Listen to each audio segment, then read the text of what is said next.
Bonjour, merci pour l'opportunité quand même que vous m'offrez. On m'appelle Jean-Claude Agalédian, le directeur de l'audit interne de l'UBN. Je suis marié, père de 3 enfants. Je suis un économiste planificateur en poste depuis 5 ans. Mais avant ça, j'ai eu affaire déjà à occuper des postes de responsabilité au niveau des opérations domestiques, au niveau des opérations internationales. J'ai fait 7 ans. Au niveau également, en tant que chef d'agence PACDOA pendant 6 ans. Ensuite, responsable des investigations pendant 5 ans. Et aujourd'hui, je suis le directeur de l'audit et je suis en train de faire 5 ans à ce poste. Notre fonction apporte une assurance raisonnable. Et quand on parle de performance, de succès, il n'y a pas que les performances. Le succès au sein d'une banque, il y a non seulement les performances, mais il y a également la qualité de service, mais il y a également le système de contrôle interne. C'est très important. Et notre fonction, c'est de pouvoir vraiment rendre efficace et efficient ce système de contrôle interne. En ces termes que nous contribuons quand même au succès des activités de la banque. L'audit interne, disons que c'est une activité indépendante et objective et qui permet de donner à une organisation une assurance raisonnable.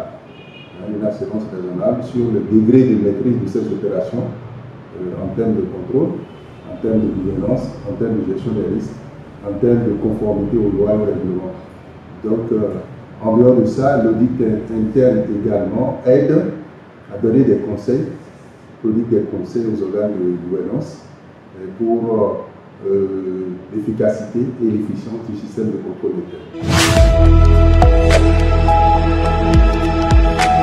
Leadership, ce n'est pas une question de titre chez nous, chez l'auditeur, mais c'est beaucoup plus une capacité à influencer, une capacité à guider et les auditeurs. Donc, guider les auditeurs, en fait, nous avons des objectifs à atteindre. Et il nous revient quand même de suivre les auditeurs. Une fois les objectifs définis, il faudrait alors trouver les stratégies pour atteindre ces objectifs-là. Alors, une fois que ceci est réalisé, c'est que nous devons aboutir quand même à des recommandations au management. Donc, des recommandations qui permettent quand même d'améliorer beaucoup de choses au sein de l'organisation. Il faut noter que chaque fois qu'il s'agit vraiment de mener une mission, il faut aller dans les profondeurs, expliquer au-delà même des attentes, expliquer ce qu'il faut faire à l'auditeur pour que l'auditeur se sente vraiment à l'aise, se sente capable d'aimer ce qu'il est en train de faire et d'aboutir à un résultat qui serait vraiment concluant, non seulement pour la direction, mais pour la banque. Alors, notre plus gros challenge au niveau de la banque, il faut reconnaître que c'est les contraintes de temps et de coût. Pourquoi contraintes de temps et de coût? Vous savez, nos missions généralement en une durée 5 jours maximum, alors qu'il faut trouver des éléments probants, il faut faire des missions, des revues approfondies.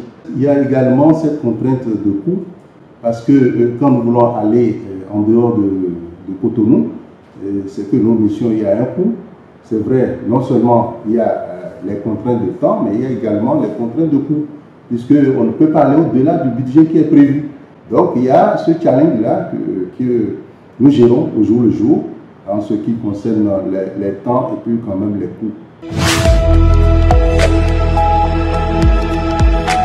D'abord, il y a la compétence.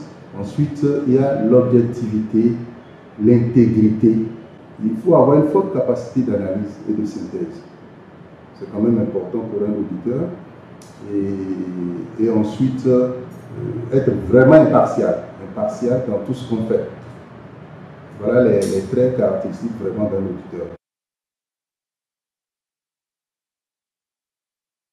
Pour les jeunes qui souhaitent vraiment embrasser, qui veulent être des auditeurs demain, il va falloir nécessairement avoir une base solide. Une base en formation, en ce qui concerne les formations académiques, il faut avoir une base solide. Ensuite, il faut avoir de l'expérience. C'est quand même important d'avoir de l'expérience. Aujourd'hui, c'est exigé, il faut les certifications professionnelles.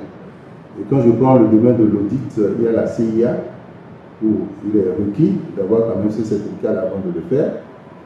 En dehors de ça, il faut également la communication, il faut savoir communiquer, c'est quand même très très important.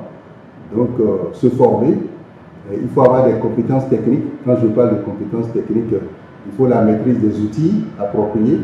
Quand je prends par exemple le Teammate, c'est des outils appropriés quand même pour l'auditeur.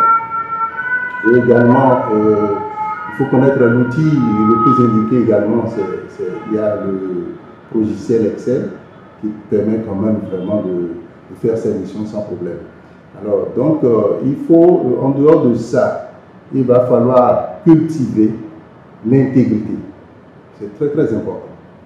L'intégrité, si on veut être auditeur, on doit être intègre. Et cela permet quand même d'avoir une conscience professionnelle. Cela permet quand même de lutter contre la fraude. Cela permet vraiment d'avoir tous les atouts qu'il faut pour être à l'aise dans le domaine. Être polyvalent. Il faut connaître la banque. Il faut connaître tout ce qui se passe au sein de la banque. Sinon, on ne peut pas faire l'évaluation. On ne peut pas.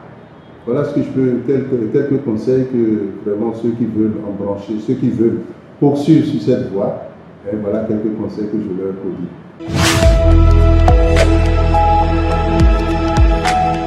Je dirais tout simplement, il va falloir que les jeunes cultivent l'amour. L'amour en tout, c'est quand même important. Et là, et ça me permet de rentrer un peu dans la spiritualité, c'est que il va falloir que l'on lutte, l'on fasse vraiment une lutte avec son âme. C'est quand même important parce que quand on parle de l'âme, il y a beaucoup plus les émotions, la volonté et puis les sentiments. Donc, il va falloir lutter pour que nos âmes puissent donner cette possibilité de restaurer l'autorité quand même de l'esprit. C'est quand même important.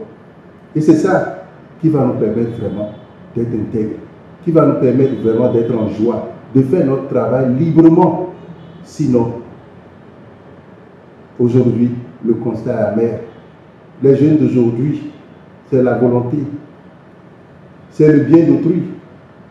On veut s'accaparer de ce qui ne vous appartient pas. Alors donc, ça fait qu'aujourd'hui, les gens doivent beaucoup plus s'adonner à l'amour, s'aimer soi-même pour éviter un certain nombre de choses. UBA, Africa's Global Bank.